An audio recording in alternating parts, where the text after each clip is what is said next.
शास्त्री गुरु classes की short trick में रणजीत शास्त्री की ओर से आप सभी का स्वागत। आज जानेंगे हम भारतीय संविधान की रूपरेखा शॉर्ट ट्रिक के माध्यम से। और शॉर्ट ट्रिक देखते हैं क्या है शॉर्ट ट्रिक के। तो सर पहले नंबर पे हम जानते हैं कि अंतरिम सरकार 1946 के सदस्य कौन थे। अंतरिम सरकार 1946 के सदस्य कौन थे। सबसे पहले बात करते हैं पटेल। पटेल कौन? सरदार वल्लभ भाई पटेल। सरदार वल्लभ भाई पटेल को यहाँ पर गृह सूचना और प्रसारण पद दिया गया था। जयपुर पंडित जवाहरलाल नेहरू। पंडित जवाहरलाल नेहरू को कार्यकारी परिषद का उपाध्यक्ष एवं विदेशी मामले दिए गए। बैफोर यहाँ पर सरदार बलदेव सिंह जो थे उनको रक्षा पद दिया गया। रक्षा पद। राफोर यहाँ पर डॉक्टर राजेंद्र प्रसाद को खाद्य एवं कृषि पद दिया गया। और मैफोर जॉन मथाई को यहाँ पर उद्योग पद दिया गया। और राफोर फिर दोबारा रा आ रहा है, रा का अर्थ हुआ यहाँ पर सी राजगोपालाचारी, इसको शिक्षा पद दिया गया। क्या दिया गया? शिक्षा पद दिया गया। और यहाँ पर फिर जय आ रहा है। जय का मतलब यहाँ पर हुआ जगजीवन राम को श्रम पद दिया गया। जगजीवन राम को कौन सा पद दिया गया? श्रम। और एफ और अब्दुल निस्तार थे, उनको दिया गया डाक एवं वायु पद दिया गया।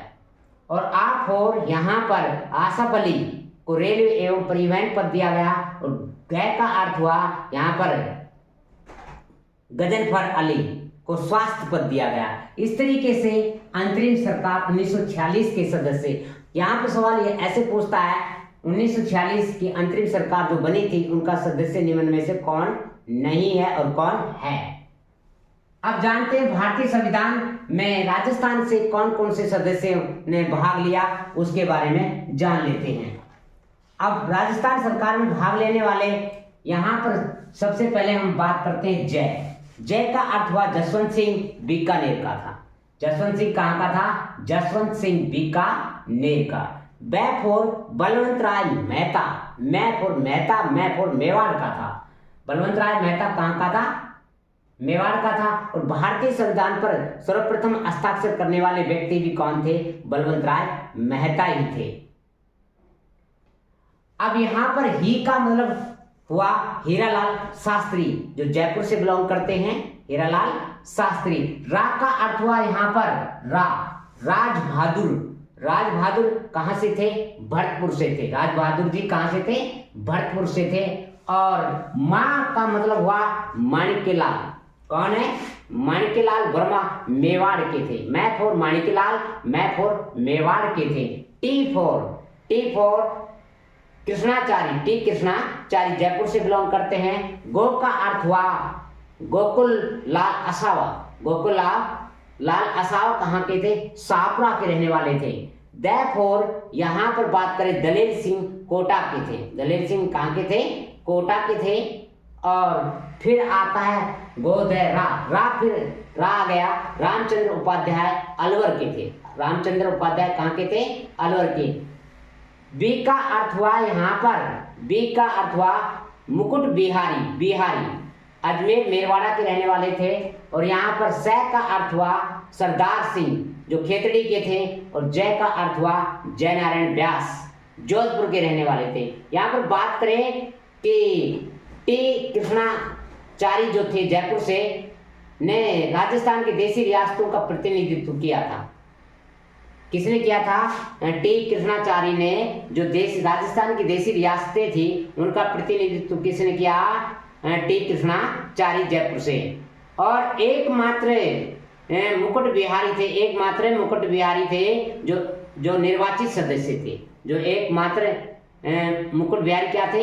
निर्वाचित सदस्य थे। इस तरीके से टोटल 12 सदस्यों ने भारतीय संविधान में राजस्थान से भाग लिया। अब जान लेते हैं भारतीय संविधान का गठन सर्वप्रथम कब किया गया? जुलाई 1946 में। जुलाई 1946 में गठन किया गया था। और फिर प्रथम जो बैठक हुई 9 दिसंबर 1946 को हुई। 9 दिसंबर 1946 को प्रथम बैठक हुई भारतीय संविधान के लिए और सच्चिदानंद सिन्हा को अस्थायी रूप से अध्यक्ष बनाया गया। सबसे बुजुर्ग आदमी सच्चिदानंद सिन्हा ही थे। दूसरी बैठक 2 दिन बाद 9 दिसंबर है, यहाँ पर 11 दिसंबर को दूसरी बैठक होती है और दूसरी बैठक में स्थायी अध्यक्ष किसको बना दिया जाता है? डॉक्टर राजेंद्र प्रसाद को। फिर 11 के बाद में 13, 9 2 11, तो 11 के बाद में कितने आएंगे? 13 के बाद में 13 दिसंबर 1946 को उद्देश्य प्रस्ताव नेहरू जी के द्वारा और बैठक का प्रारंभ किया गया। उद्देश्य प्रस्ताव के साथ ही बैठक का प्रारंभ किया गया। अब देखिए 22 जनवरी 1947 को उद्देश्य प्रस्ताव के बाद अनेक समितियों का गठन किया गया। और समिति का गठन करने के बाद में बात करें कि एक संचालित समिति बनाई गई। संचालित समिति के अध्यक्ष किसको बनाया गया? डॉक्टर राजेंद्र प्रसाद को। और भारत का अजात शत्रु भी कहा जाता है और बिहार का गांधी जी के भी नाम से जाना जाता है और देश रत्न के नाम से भी कौन जान जाते हैं? डॉक्टर राजेंद्र प्रसाद। भारत का अजात शत्रु किसको कहा जाता है? डॉक्टर राजेंद्र प्रसाद को कहा जाता है। और बिहार का गांधी किसको कहा जाता है? डॉक्टर राजेंद्र प्रसाद को कहा जाता है। अब बात करें यहाँ पर संघ संविधान की समिति का अध्यक्ष किसको बनाया गया? पंडित जवाहरलाल नेहरू को। और यहाँ पर बात करें कि प्रांतीय समिति का सरदार वल्लभ भाई पटेल को बनाया गया। सरदार वल्लभ भाई पटेल को। राष्ट्रीय ध्वज समिति का अध्यक्ष किसको बनाया गया? डॉक्टर राजेंद्र प्रसाद को। इस तरीके से कुछ समितियों का गठन किया गया और गठन करने के बाद में BN राव के द्वारा तैयार की गई। अब यहां से देखना 22 जनवरी 1947 में उद्देश्य प्रस्ताव के बाद अनेक समितियों का गठन किया गया और BN राव के द्वारा मसौदा तैयार किया गया प्रारूप समिति का। और प्रारूप समिति का गठन कब हुआ? 29 अगस्त 1947 को। 29 अगस्त 1947 को। और इसका अध्यक्ष किसको बनाया गया? भीमराव अंबेडकर जी को। अध्यक्ष किसको बनाया गया? भीमराव अंबेडकर जी को प्रारूप समिति का अध्यक्ष बनाया गया। और सदस्यों की जो संख्या थी वो कितनी थी? इसमें प्रारूप समिति में सदस्यों की संख्या जो थी 7 थी। कितनी थी? 7 थी प्रारूप समिति। अब बात करते हैं आगे कि जब भारत के संविधान का निर्माण किया जा रहा था उस समय 15 महिलाएं थी। कितनी महिलाएं थी? 15 महिलाएं थी। और बेगम आयाज रसूल एकमात्र मुस्लिम महिला थी। कौन? बेगम आयाज रसूल एकमात्र मुस्लिम महिला सदस्य थी। अब यहां पर बात करें जब भारत के संविधान को अंगीकृत और स्वीकृत किया गया 26 नवंबर 1949 को। 26 नवंबर 1949 को स्वीकृत किया गया था। उस समय 15 महिलाओं में से 8 महिलाओं ने ये हस्ताक्षर किए थे। उस समय जब अंगीकृत किया गया, स्वीकृत किया गया, तो आपको पता है कि यहां पर भारतीय संविधान फिर कब लागू हुआ? 26 जनवरी 1950 को। उस समय कितने थे?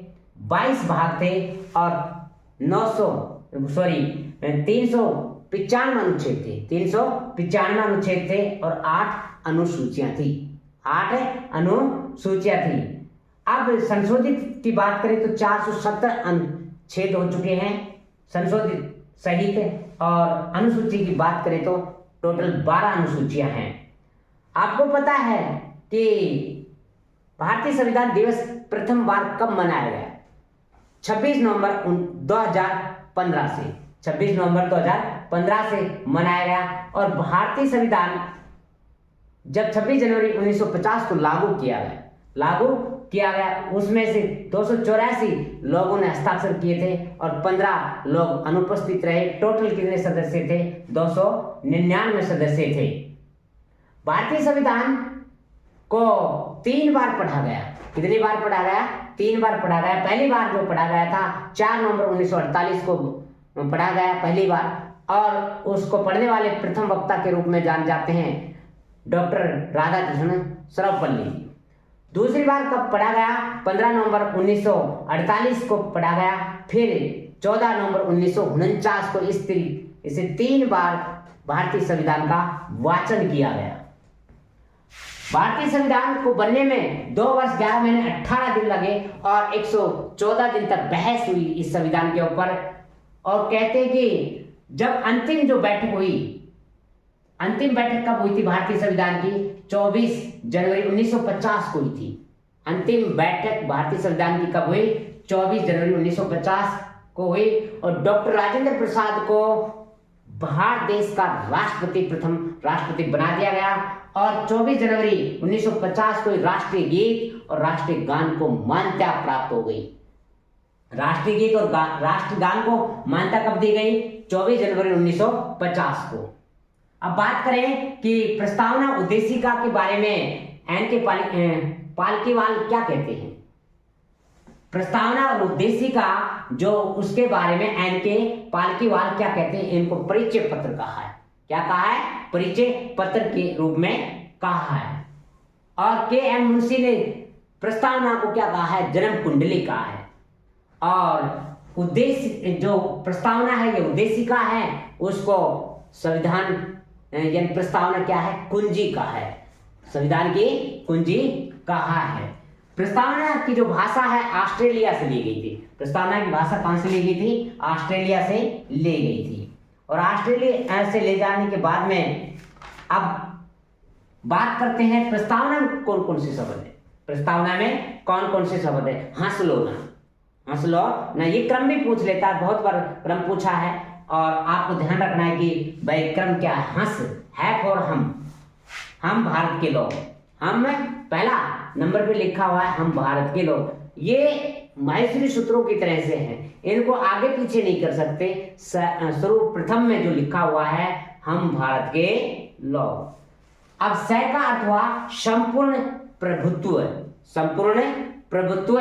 दूसरे नंबर पे लिखा हुआ है लोक का मतलब लोकतंत्रात्मक गणराज्य। तीसरे नंबर पे क्या लिखा हुआ है? लोकतंत्रात्मक गणराज्य। और चौथे नंबर पे बात करें तो हम जान लेते हैं ना फॉर नागरिक, ना फॉर नागरिक आएगा। फिर इसके बाद में न्याय कहाँ मिलनी चाहिए? सामाजिक न्याय भी होनी चाहिए और आर्थिक न्याय भी होनी चाहिए और राजनीतिक न्याय भी मिलना चाहिए। फिर इसके बाद में स्वतंत्रता का भी उल्लेख किया गया है। इसके बाद में स्वतंत्रता किन किन चीजों की होनी चाहिए? विचार रखने की, अभिव्यक्ति रखने की। अनुच्छेद 19(1) में उल्लेख किया गया है। विचार रख सकता है आदमी, अपनी अभिव्यक्ति रख सकता है अनुच्छेद 19(1) के तहत। और धर्म, विश्वास और उपासना भी कर सकता है। धर्म, विश्वास और उपासना ये अनुच्छेद 25 के तहत स्वतंत्रता दी गई है। अब समानता की बात आती है। यहाँ पर समान लिखा हुआ है। समान का अर्थ हुआ कि भाई समानता मिलनी चाहिए, अवसर और प्रतिष्ठा की समानता, अवसर और प्रतिष्ठा की समानता। अनुच्छेद 21 में गरिमापूर्ण जीवन जीने का उल्लेख किया गया है। अनुच्छेद 21 में गरिमापूर्ण जीवन जीने का उल्लेख किया गया है।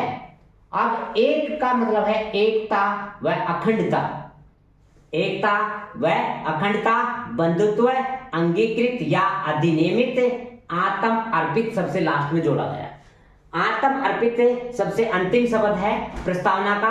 प्रस्तावना को न्यायालय में परिवर्तन नहीं किया जा सकता। प्रस्तावना को न्यायालय में परिवर्तन नहीं किया जा सकता। यह निर्णय यूनियन ऑफ इंडिया बना मदन गोपाल 1957 के निर्णय में घोषित किया गया। निर्णय में घोषित किया गया था कि भाई प्रस्तावना को नहीं बदला जा सकता है। अब बात कर लेते हैं कि यहाँ पर डॉक्टर राजेंद्र प्रसाद ने अंबेडकर को दल पायलट कहा। दल पायलट कहा किसने? डॉक्टर राजेंद्र प्रसाद ने भीमराव अंबेडकर जी को दल पायलट कहा। और के.एन. राव ने क्या कहा? यानी कि संविधान का जनक या जननी अंबेडकर को कहा है। संविधान का जनक या जननी किसको कहा है? अंबेडकर जी को कहा है। और ध्यान रहे कि 26 नवंबर 1949 को मिति मार्ग शीर्ष शुक्ल सप्तमी संवत 2006 विक्रम उनको भारतीय संविधान को अंगीकृत और अधिनियमित और आत्म अर्पित किया गया था, आत्म अर्पित किया गया था। और गोपाल नाथ बनाम पंजाब राज्य, गोपाल बनाम पंजाब राज्य 1967 में निर्णय के अनुसार संविधान के किसी भी भाग में संविधान यानी कि संविधान संशोधन किया जा सकता है, जिसमें अनुच्छेद 368 एवं मूल अधिकारों को शामिल किया गया था, मूल अधिकारों को शामिल किया गया था। किसमें? गोपाल नाथ बनाम पंजाब राज्य 1967 में। तो इस तरीके से ये थे भारतीय संविधान के। अब बात करेंगे हम भारतीय संविधान के कौन कौन से स्रोत हैं, अगले वीडियो में जानेंगे शॉर्ट ट्रिक के माध्यम से। बहुत सरल शॉर्ट ट्रिक है, साथ ही हो सकता है आपको थोड़ी सी अजीब लगे,